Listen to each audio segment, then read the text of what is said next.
Hello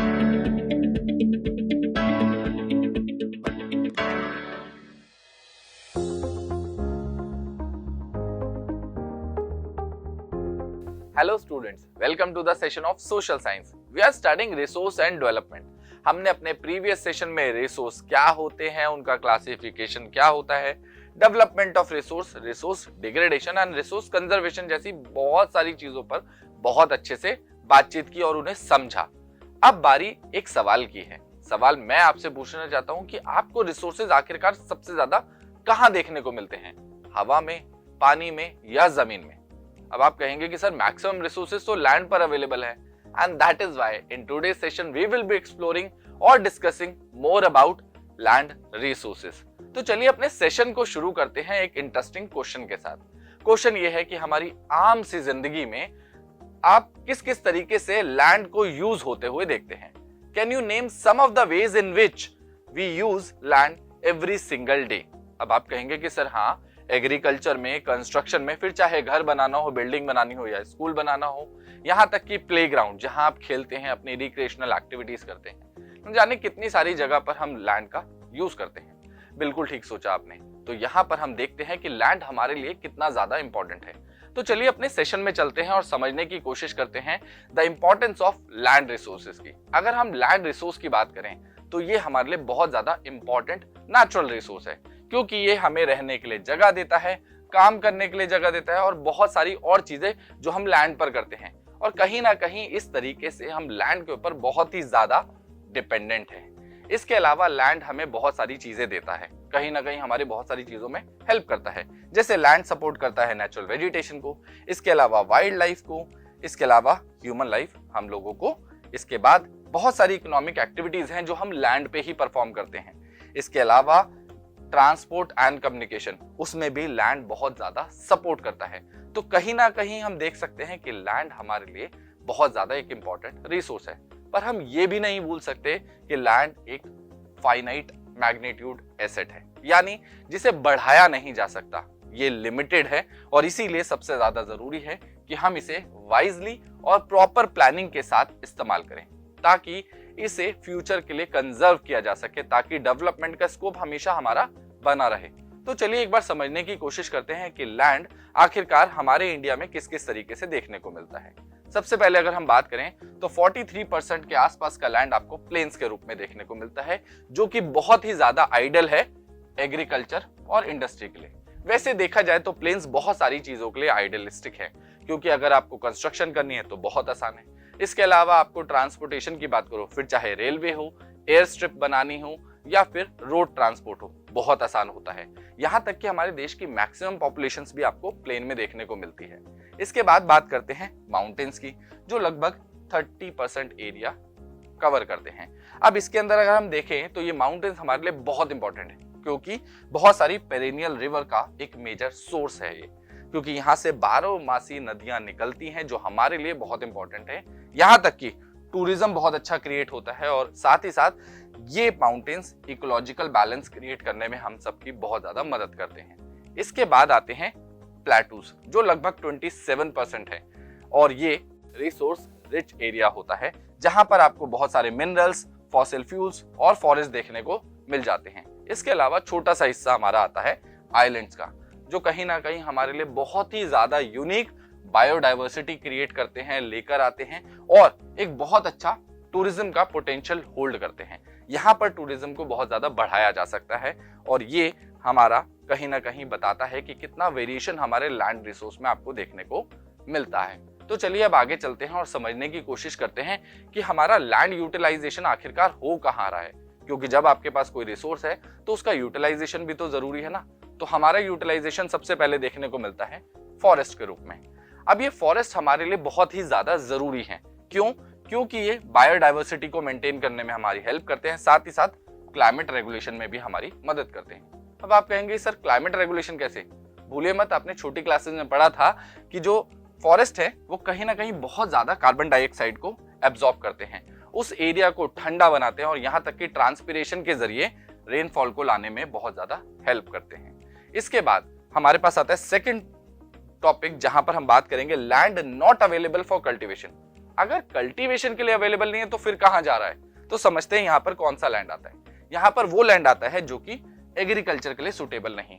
अब agriculture के लिए सुटेबल नहीं है तो फिर हम क्या कर रहे हैं? यहां पर हम करते हैं नॉन एग्रीकल्चर यूजेस, यानी रोड्स बनाना, बिल्डिंग्स बनाना, फैक्ट्रीज बनाना, इंडस्ट्रीज के लिए देना, हाईवे बनाना, ऐसी बहुत सारी और चीजें जिस तरीके से हम लैंड को यूटिलाइज कर रहे हैं। इसके बाद अगला नंबर आता है अदर अनकल्टिवेटेड लैंड। अब यहां पर भी कल्टीवेशन नहीं हो रहा तो क्या हो रहा है? यहां पर हम देखते हैं परमानेंट पास्चर लैंड और ग्रेजिंग लैंड, जो कि हमारे कैटल के लिए बहुत ही ज्यादा जरूरी होता है। इसके अलावा आपको बहुत सारे ट्रीज देखने को मिलेंगे, ग्रूव्स देखने को मिलेंगे जो नेचुरली ग्रो हो रखे हैं। जनरली आपको प्लेटू एरिया में ये देखने को मिल जाते हैं। इसके बाद कल्टिवेबल वेस्ट लैंड, जिसे 5 साल से ज्यादा हो चुके हैं पर कल्टीवेट नहीं किया गया, जिसके पीछे बहुत सारे कारण हो सकते हैं। रिसोर्सेज की कमी हो सकती है, या हो सकता है कि सॉइल की फर्टिलिटी रीगेन करने के लिए इसे छोड़ दिया गया हो, या कॉस्ट ऑफ मेंटेनिंग बहुत ज्यादा हाई हो।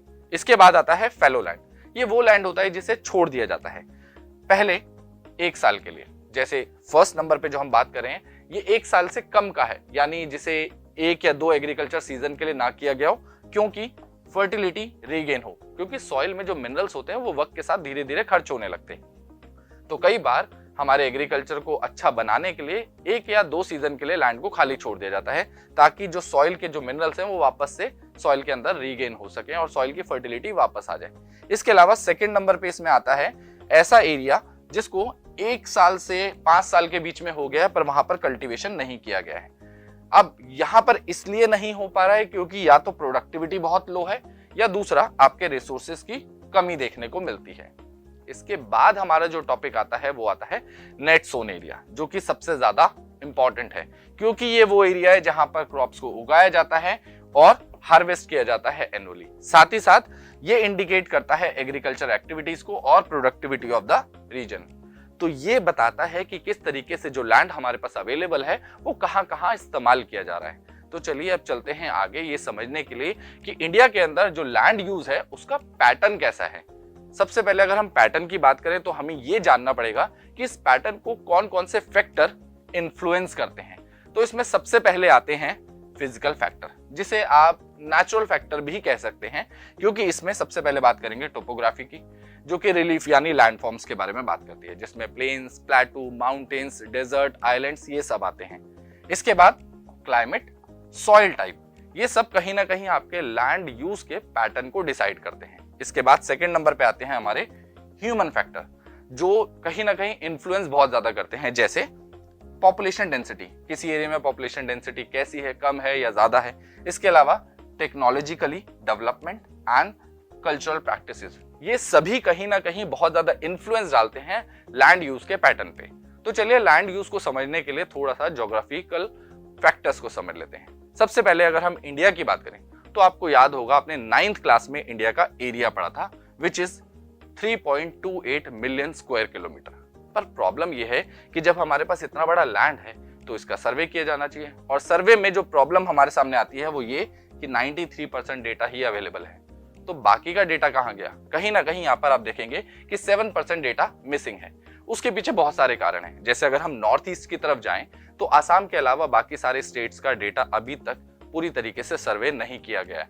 अब उसके पीछे बहुत सारे कारण हैं, टेरिटोरियल डिस्प्यूट्स हैं। इसके अलावा टेरिटोरियल डिस्प्यूट से याद आता है जम्मू एंड कश्मीर का एरिया, जहां पर आप देखते हैं कि कुछ हिस्सा पाकिस्तान ने ऑक्यूपाई कर लिया और कुछ हिस्सा चाइना ने, जहां पर अगेन हम सर्वे नहीं कर पाए और डेटा अभी भी मिसिंग है।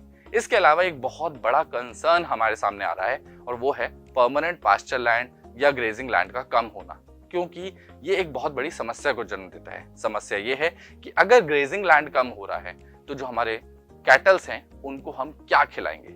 इसके अलावा बहुत सारी जो प्रॉब्लम्स हैं वो लैंड के साथ आ रही है, जैसे करंट फैलो लैंड वो धीरे धीरे बढ़ते जा रहे हैं और कहीं ना कहीं इसका जो प्रेशर है वो बढ़ जाता है नेट सोन एरिया के ऊपर। अब इसमें भी बहुत ही ज्यादा वेरिएशन देखने को मिलते हैं, हर स्टेट में नेट सोन एरिया अलग अलग है। एग्जाम्पल के लिए अगर हम पंजाब और हरियाणा की बात करें तो वहां के टोटल एरिया में मोर देन 80% जो एरिया है वो नेट सोन एरिया के अंडर में आता है। इसके बाद हम बात करें अरुणाचल प्रदेश, मिजोरम, मणिपुर, अंडमान निकोबार आइलैंड्स की, तो यहाँ पर इनके टोटल एरिया से 10% से भी कम एरिया नेट सोन एरिया में आता है, जहां पर एग्रीकल्चर किया जाता है। यानी इसके बाद हम चलते हैं आगे, जहां हम बात करेंगे फॉरेस्ट की। आप जानते हैं कि जो फॉरेस्ट है वो हमारे लिए एक बहुत ज्यादा मेन कंसर्न है, क्योंकि फॉरेस्ट हमारी बायोडाइवर्सिटी को मैनेज करते हैं, कहीं ना कहीं थाउजेंड्स ऑफ स्पीशीज को सपोर्ट करते हैं। हमारे जैसे ना जाने लाखों लोगों का लाइवलीहुड फॉरेस्ट से जुड़ा है। अब ऐसे में अगर हम नेशनल फॉरेस्ट पॉलिसी की बात करें जो 1952 में आती है, वो कहती है कि हमारे देश में कम से कम जो फॉरेस्ट का डिजायर्ड एरिया होना चाहिए वो 33% होना चाहिए। यानी हमारे जो टोटल लैंड है उसका 33% एरिया फॉरेस्ट से कवर होना चाहिए।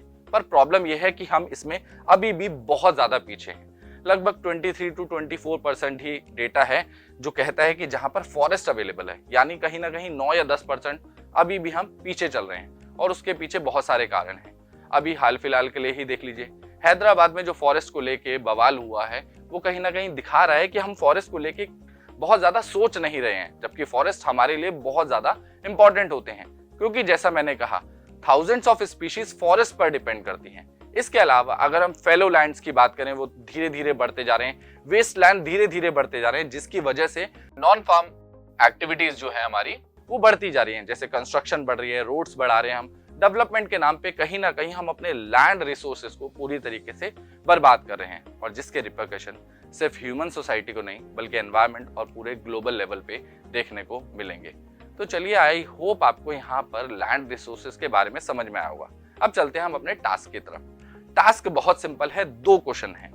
पहला है why does the pattern of net sown area vary from one state to another. Second है why it is important to raise the land under forest. अब इन दोनों ही क्वेश्चन पे आप अपने लेवल पे रिसर्च कीजिएगा और इसके बहुत अच्छे आंसर लिखिएगा। मैं मिलता हूं इसके नेक्स्ट सेशन में। Till then keep learning and keep smiling.